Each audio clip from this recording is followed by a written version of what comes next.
So guys, pag-usapan natin ngayon itong interview ni Karen Davila dito kay Congressman Toby Chanco na baka daw di umano itong si Martin Romualdez ang ayaw pauwiin si Saldico. So ito yung pahayag ni ni Congressman Toby Chanco na baka itong si Martin Romualdez daw di umano ang ayaw magpauwi kay Saldico. So, ano sa palagay niyo mga kababayan? So,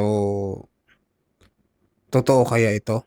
Kasi, di ba ang tagal na nakaalis si Saldico dito sa Pilipinas at tila ba walang ginagawa ang Department Foreign Affairs na ikansela itong passport ni Saldico.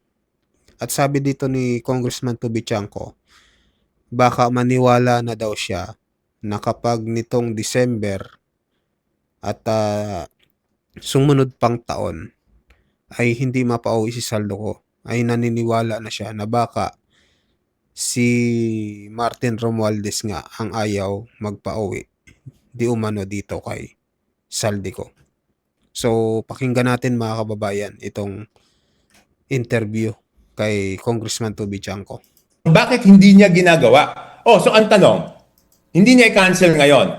Nagkaroon ng kaso later on. Papauwi na si Saldico. Nagpakita si Saldi ng whatever, passport from some other place. Willing ba siya na siya mananagot doon? Okay. At ang worry ko, Karen, is tingin ko, pag yan ang nangyari, magdududa talaga yung tao eh. Kung hindi pa sila nagdududa ngayon, sa tingin ko nga nagdududa na ngayon eh. Nagdududa na ho kami, Kong. Nagdududa na kami. Duda ng tao sa mga nakakausap ko, baka naman talagang ayaw pauwiin si Saldi. I mean, let's say it, di ba? Ilabas na natin kung ano yung usap-usapan ng mga tao para alam na ng administrasyon. Baka kasi hindi nakakaabot sa kanya. You know, I know, anywhere I go, even when I go to the barangays, sabihin, Kong, baka naman ayaw pauwiin si Saldi kasi baka magturo. Di ba yan ang sinasabi? Kung dumating yung panahon na hindi mapauwi yung Saldi, then sasabihin nila, totoo yung iniisip nila. Di ba kaya nga gusto ko, pauwiin na para mabura na yung isip ng tao na yan. Yan ang nagpapadagdag ng galit ng tao. Kasi sinasabi ng tao, hindi naman pwedeng contractor lang, hindi naman pwedeng DPWH lang, nasaan yung contractor? Ay, yung congressman. Diba? Totoo nga ito mga kababayan, di ba? Kahit kayo nagtataka na, no? Bakit ayaw pauwiin si Saldico? So marami din nagsasabi na baka itong si Saldico ay magturo. Baka ituro kung ito yung opinion ko lang naman, no? Baka ituro itong si dating Speaker Martin Romualdez, baka ituro si President BBM mga kababayan, baka ganun ang mangyari kaya ayaw ipauwiin itong si Saldico mga kababayan. Kasi ito talaga ang magiging number one na magiging witness talaga kung sakali para malaman talaga natin kung sino talaga yung pinaka-mastermind dito sa flood control anomaly mga kababayan. Okay. Oo. I mean, yan yung, hindi ko alam kung ako lang nakakarinig niyan. Pero kahit saan ako magpunta yan ng usap-usapan, ayaw lang pauwiin si Saldi. Well, I had an interview the other day na ang sinabi nung kausap ko is it's turning out that it's parang pampalubag loob ang lumalabas sa mga investigasyon pero wala talagang mataas, yung pinakat mataas na makakasuhan o makukulong. Do you agree with that? Walang pampalubag na loob dito, Karen. Hindi tatanggapin niya ng tao. Yung sabihin ay kasi contractor may kasalanan, ay sige kasi DPWH may kasalanan. Yung original sin again is the insertion. Insertion na may kapalit na 20 to 25%. So hindi tatanggapin niya ng tao na walang makukulong na legislator. Okay, now my next, and this is the last question, is the ombudsman, under its mandate, can actually investigate public officials, elected officials, even with the sin of omission. Yes. So for our viewers, it's yung hindi mo ginawa na dapat ginawa mo. Yun ang ibig Yes. sabihin nun. So Yes. Ombudsman Remulla mentioned the former speaker Martin Romualdez's name, as he is responsible for appointing and allowing Zaldico to be chairman of the Appropriations Committee. Do you agree that the former speaker has to be held into account for that alone, or there should be more? Okay, ito yung sasabihin ko. Hindi ako, because of his actions, hindi na ngayon ako makapaniwala na hindi niya alam yung ginagawa ni Saldi. Di ba bakit nung speaker siya, walang effort na pabalikin si Saldico dito? Hanggang ngayon, si Saldico ang nasa sentro ng kontrobersya. Kung si Saldico ay naging appropriations chairman niya, hindi ba dapat siya ang may gusto na pabalikin si Saldico dito at magpaliwanag kung talagang wala siyang kinalaman? Di ba? I mean, logic yun. Eh, Saldi, ikaw, sinisira mo yung pangalan ni Martin Romualdez. Di ba dapat si Martin Romualdez, uy, umuwi ka dito, paliwanag mo yan. Eh, wala naman siyang ginagawa. So what does it say? All right. Ang tanong doon, siya ba yung may ayaw na pauwiin si Saldi? Nako. Baka nga, mga kababayan, no? Ano sa palagay nyo, mga kababayan? Ano masasabi nyo dito sa sinabi ni Congressman Toby Chanco? Si Romualdez ba ang ayaw magpauwi kay Saldico?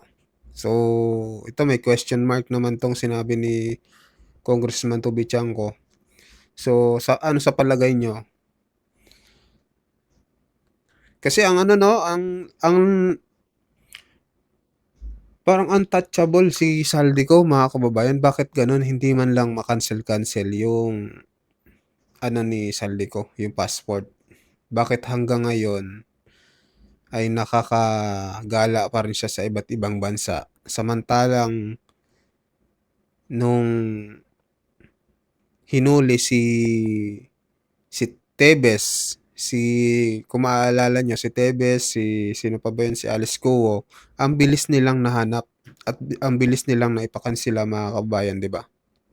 Pero itong si Saldico, bakit ang tagal-tagal nilang maipakansila yung passport, mga kababayan? Kaya yung tao nag-iisip na rin eh, di ba? Talagang baka mamaya ay protektahan di umano nitong gobyerno itong si Saldico, mga kababayan. So tuloy natin. Anong palagay po ninyo? Hindi, I have my timetable. Pag hindi yan napauwi by December 31, iba na talaga yung isip ko. Makukumbinsi na ako ng mga kausap ko Nako. na baka talagang ayaw pauwiin. Because right now, ang sinasabi ko, pag kinakausap ako, sabi ko hindi, naniniwala ako, kailangan pauwiin si Saldi. Pag December 31, hindi mapauwi si Saldi, maniniwala na ako doon sa mga kausap ko na talagang ayaw pauwiin si Saldi ko. Nako. That is my personal timetable. Okay. Are you still hopeful? The president wanted a change. It was the president who started this. He called Yes. it out. He came out with a list of contractors. The president formed ICI. Yes. The president gave that speech. Mahiya naman kayo. It was the president's budget that was mangled. Looking at where we are now, are you still hopeful that President Marcos Jr. will really do the right thing even if it hurts him or his family? Yes, because it will not hurt him because he is not involved here. I know that personally. There were personal conversations, I will not expound, but I know wala siya dyan. Siya, wala. Yun sigurado. Nako, maniniwala ba kayo dito sa sinabi ni Congressman Toby Chanco, mga kababayan, na si President Marcos ay hindi daw dito sangkot sa anomalyang flood control projects, mga kababayan? So, ano masasabi nyo dito? Sabi ni Representative Toby Chanco, wala daw si President Marcos dito sa sa mga nangyayaring anomalyang korupsyon, mga kababayan. So anong masasabi nyo? Ko yun. So, anong dito? Di ba? So you are hopeful and still optimistic. Yes. Up to December 31. Okay. Up to Napauwiin December. si Saldi. Oo. Si Oo. Saldi, kala ko Sinabi si ni BBM eh. Senator Ping Lacson, who's back in the Blue Ribbon Committee, by the way, is kung hindi daw siya maka-attend, ay pwede siya mag-Zoom, right? To go to an embassy. What are your thoughts on that?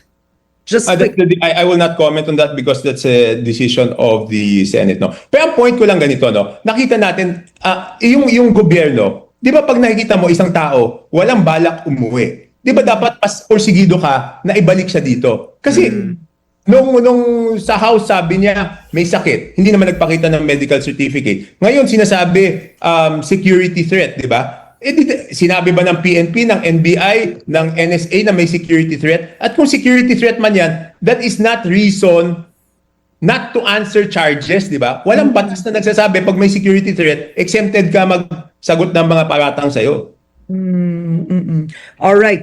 On that note, I want to thank you for joining me today, Navotas Representative Toby Tiangco. Thank you, sir. Okay, So ayun, mga kababayan, anong pahayag nyo dito, no, sa sinabi ni Congressman Toby Tiangco? Mukhang, mga kababayan, no, may katotohanan naman tong sinabi ni Congressman Toby Tiangco. Kasi bakit, mga kababayan, bakit hirap na hirap silang pauwian si Saldi ko? Kahit ako nagtatanong na, ikaw, sigurado ikaw nanonood, nagtatanong ka na din. Bakit ang hirap na hirap ang gobyerno pauwiin si Saldi ko? Ano mayroon kay Saldi ko? So yun, mag-comment kayo, mga kababayan, kung ano masasabi nyo. Yan yung i-comment nyo sa comment section. Bakit hirap na hirap ang gobyerno pauwiin si Saldi ko? So yun lang po. Maraming salamat sa inyong lahat. Sa mga bagong pasok, mag-subscribe po kayo, mga kababayan. Maraming salamat po.